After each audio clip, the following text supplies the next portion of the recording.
తమిళనాడు సీఎంగా మరికొద్ది గంటల్లో విజయ్ ప్రమాణ స్వీకారం చేయబోతున్నటువంటి జవహర్లాల్ నెహ్రూ స్టేడియం దగ్గర, ఇండోర్ స్టేడియం దగ్గర మనమున్నాం. అన్నాదురై, కరుణానిధి, ఎంజీఆర్, జానకి, జయలలిత, తర్వాత పన్నీర్ సెల్వం, కరుణానిధి, మళ్ళా ఎడప్పాడి పళనిస్వామి, స్టాలిన్ తర్వాత తమిళనాడు సీఎంగా జోసెఫ్ విజయ్ ప్రమాణ స్వీకారం చేయడానికి రంగం సిద్ధమైందని చెప్పుకోవచ్చు. మెజారిటీ ప్రభుత్వానికి 118 అవసరమైనటువంటి నేపథ్యంలో ఒకవైపు కాంగ్రెస్ తో చర్చలు, మరొక వైపు చిన్న చితక పార్టీలతో కూడా చర్చలు జరుపుతూ తాను ప్రభుత్వం ఏర్పాటు చేయడానికి సిద్ధంగా ఉన్నానని చెప్పి ఇప్పటికే విజయ్ గవర్నర్కు లేఖ పంపినటువంటి నేపథ్యంలో గవర్నర్ దగ్గర నుంచి కూడా ఆయన అపాయింట్మెంట్ కోరుతున్నటువంటి సిచ్యువేషన్ కొనసాగుతుంది. మరికొద్ది గంటల్లో గవర్నర్ ఇక్కడ తమిళనాడుకు రానున్నాడు. చెన్నైకి వచ్చిన తర్వాత విజయ్ పార్టీతో సంప్రదింపులు జరిపే అవకాశం ఉంది. వారి అపాయింట్మెంట్ కోసం కూడా వెయిట్ చేస్తున్నటువంటి దృశ్యాలు, మొత్తం పొలిటికల్ దృశ్యాలన్నీ కూడా చెన్నైలో కొనసాగుతున్నాయి. 108 విజయ్ పార్టీ సాధించింది టీవీకే. దీనికి సంబంధించి ఇంకా 10 అంటే 118 సంబంధించి ఇంకా 10 మంది ఎమ్మెల్యేల సంఖ్య తక్కువగా ఉండడంతో తాను ప్రభుత్వం ఏర్పాటు చేయడానికి మరో 14 రోజుల గడువు, అంటే దాదాపు 2 వారాల సమయం కావాలని ఇప్పటికే విజయ్ గవర్నర్ ఆఫీసుకు తెలియజేశాడు. మరొక వైపు తనకు ఎలక్షన్ కమిషన్ ఆఫ్ ఇండియా నుంచి పూర్తి స్థాయి లెక్కలు వచ్చిన తర్వాత, తాను మొత్తం అన్ని పరిశీలించిన తర్వాత మీకు అపాయింట్మెంట్ ఖరారు చేశానని ఇప్పటికే గవర్నర్ ఆఫీస్ నుంచి టీవీకే ఆఫీసుకు కూడా ఒక స్పష్టమైనటువంటి సంకేతాలు వెళ్లినటువంటి నేపథ్యంలో ఈ రోజు అత్యంత కీలకం. ఏం జరగబోతుందన్నదే మొత్తం అంతా కూడా తమిళనాడు వ్యాప్తంగా ఎదురు చూస్తున్నారు. విజయ్ గవర్నమెంట్ ఫామ్ చేయడానికి రంగం సిద్ధమైంది, ముహూర్తం కూడా సిద్ధం చేసుకున్నారు. ఆయన వ్యక్తిగత ఆస్ట్రాలజర్ రాడాన్ పండిట్ అంటారు.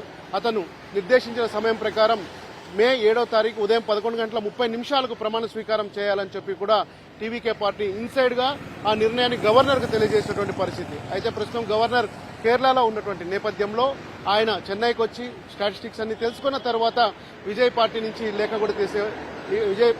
లేఖ కూడా తీసుకున్నటువంటి సందర్భంలో ఏం జరగబోతున్నదే అత్యంత ఆసక్తికరమైనటువంటి అంశం ఈ రోజు. మరొక వైపు కాంగ్రెస్ పార్టీతో టీవీకే ఇన్సైడ్ గా చర్చలు జరిపింది. దీనికి సంబంధించి కాంగ్రెస్ అధిష్టానం కూడా స్థానికంగా ఉన్నటువంటి తమిళనాడు కాంగ్రెస్ నేతలే నిర్ణయం తీసుకొని ప్రజలకు ఉపయోగపడేలాగా, ప్రజలు పూర్తి స్థాయిలో ఎలాంటి ఇబ్బందులు లేకుండా ఉండేలాగా, ప్రజలు గర్వపడేలాగా కాంగ్రెస్ పార్టీ నిర్ణయం తీసుకోవాలని చెప్పి ఇప్పటికే స్పష్టంగా ఆదేశాలు హైకమాండ్ ఇచ్చినటువంటి నేపథ్యంలో మొత్తం ఏదైతే ఈ తమిళనాడులో ప్రభుత్వం ఏర్పాటుకు సంబంధించిందో ఇప్పుడు కాంగ్రెస్ కీలకంగా వ్యవహరించబోతుందని చెప్పొచ్చు.